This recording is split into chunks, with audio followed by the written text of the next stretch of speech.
ಅಂತ ಹೇಳೋದಲ್ಲ, ನನಗೆ ಸ್ಪಷ್ಟೀಕರಣ ಕೊಡಿ. ಎಷ್ಟು ದಿನ ಒಳಗಡೆ ಇದನ್ನ ಪಾವತಿ ಮಾಡ್ತೀರಿ? ಆಗ್ಲೇ ಕೆಲಸ ಮಾಡಿ.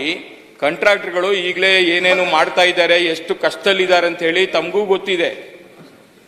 ಇವತ್ತು ಆತ್ಮಹತ್ಯೆ ದಾರಿಯನ್ನು ಹಿಡಿದಿದ್ದಾರೆ, ವಿಷ ಸೇವಿಸ್ತೀವಿ ಅಂತಾರೆ. ಇವತ್ತು ಯಾವ ತರ ತೊಂದರೆಗೆ ಒಳಗಾಗಿದ್ದಾರೆ ಅದನ್ನ ತಾವು ಮನಗಂಡು ಒಂದು ಸ್ಪಷ್ಟೀಕರಣ ಕೊಡಿ, ಒಂದು ಸ್ಟೇಟ್ಮೆಂಟ್ ಪಕ್ಕಾ ಮಾಡಿ. ಸರ್ಕಾರದ ಆರ್ಥಿಕ ಪರಿಸ್ಥಿತಿ ಯಾವ ಮಟ್ಟಕ್ಕಿದೆ ಅನ್ನೋದು ನಿಮಗೆ ಗೊತ್ತಿದೆ, ಅದನ್ನಾದ್ರು ಹೇಳಿ. ಇಲ್ಲಪ್ಪ ನನ್ನ ಸರ್ಕಾರ ಇವತ್ತು ಖಜಾನ ಖಾಲಿ ಆಗಿದೆ, ನಮ್ ಕೈಲಿ ಕೊಡಕ್ಕಾಗಲ್ಲ, ಇಲ್ಲ ಅಂದ್ರೆ ಇಷ್ಟ ದಿನ ಒಳಗಡೆ ಕೊಡ್ತೀವಿ, ಏನೋ ಒಂದು ಹೇಳ್ಬಿಡಿ, ಕರೆಕ್ಟಾಗಿ ಹೇಳಿ. ಯಾಕೆಂದ್ರೆ ಅಟ್ಲೀಸ್ಟ್ ಯಾರೀಗ ಮುಂದಕ್ಕೆ ಆತ್ಮಹತ್ಯೆ ಮಾಡ್ಕೋಬೇಕು ಅಂತ ಹೋಗ್ತಾ ಇದಾರಲ್ಲ ಅಂತ ಅವ್ರಿಗೂ ಒಂದು ಸಮಾಧಾನಕರವಾದ ಒಂದು ಸ್ಪಷ್ಟೀಕರಣ, ಒಂದು ಸ್ಟೇಟ್ಮೆಂಟ್ ನಿಮ್ಮಿಂದ ಸಿಗ್ಲಿ ಅಂತೇಳಿ ನಾನು ಇದನ್ನ ಕೇಳ್ತಾ ಇರತಕ್ಕಂಥದ್ದು. ಸಚಿವರೇ, ಅಧ್ಯಕ್ಷರೇ, ಇದಕ್ಕೆ ವ್ಯತ್ಯಾಸ ಆಗಲಿಕ್ಕೆ ಹಿಂದೂ 22 ಇರಬಹುದು, ಅದಕ್ಕೆ ಮುಂಚೆ 21ರಲ್ಲಿ ಬಜೆಟ್ ಅನುದಾನ ಇಲ್ಲದೆ ಕೊಟ್ಟದಕ್ಕೂ ಇದು ಇಷ್ಟು ವ್ಯತ್ಯಾಸ ಆಗಿದೆ. ಮ್ಯಾಚಿಂಗೇ ಇಲ್ಲ ಅದಕ್ಕೆ.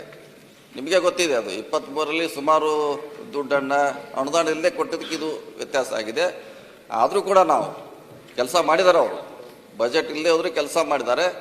ನಮ್ಮದು ಸರ್ಕಾರದ ಬದ್ಧತೆ ಇದೆ, ಅದು ಕೊಡಲಿಕ್ಕೆ ತಕ್ಷಣ ಇಷ್ಟೆಲ್ಲ ಸರ್ಕಾರ ಕೊಡ್ಲಿಕ್ಕೆ ಒಪ್ಪಲ್ಲ, ಹಂತ ಹಂತವಾಗಿ ಕೊಡ್ಲಿಕ್ಕೆ ನಾವು ಪ್ರಯತ್ನ ಮಾಡ್ತೀವಿ. ಖಂಡಿತವಾಗಿ ಅವ್ರಿಗೆ ಕೊಡ್ತೀವಿ, ಆದ್ರೆ ನಿರ್ದಿಷ್ಟವಾಗಿ ಸಮಯ ಹೇಳಲಿಕ್ಕೆ ಆಗಲ್ಲ. ಯಾಕಂದ್ರೆ ಹಣಕಾಸು ಇಲಾಖೆ ಅವ್ರು ನಮ್ಗೆ ಕೊಡಬೇಕು, ನಂತರ ಖಂಡಿತವಾಗಿ ಅಲ್ಲ ಒಂದು ಅಂದಾಜು ಎಷ್ಟು ತಿಂಗಳು ಒಳಗಡೆ ಕೊಡ್ತೀರಾ ಅದನ್ನದು ಹೇಳಿ.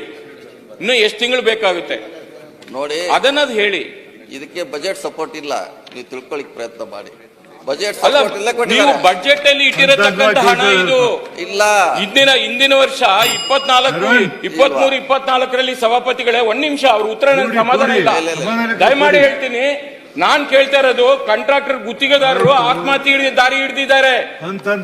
ಅಲ್ಲ, ಸರ್ಕಾರ ಅದಕ್ಕೆ ಸರಿಯಾಗಿ ಉತ್ತರ ಕೊಡ್ಬೇಕಲ್ಲ, ಹೇಳಿ. ಅವರು ಎಷ್ಟು ದಿನ ಬೇಕು ಅಂತ ಹೇಳಿ. ಹಂತ ಹಂತವಾಗಿ ಸರ್ಕಾರ ಬಜೆಟ್ ಅಲ್ಲಿ ಇಟ್ಟಿರತಕ್ಕಂತ ಬಜೆಟ್ ಅಲ್ಲಿ ಕೊಡ್ಲಿಕ್ಕೆ ಆಗಿಲ್ಲ.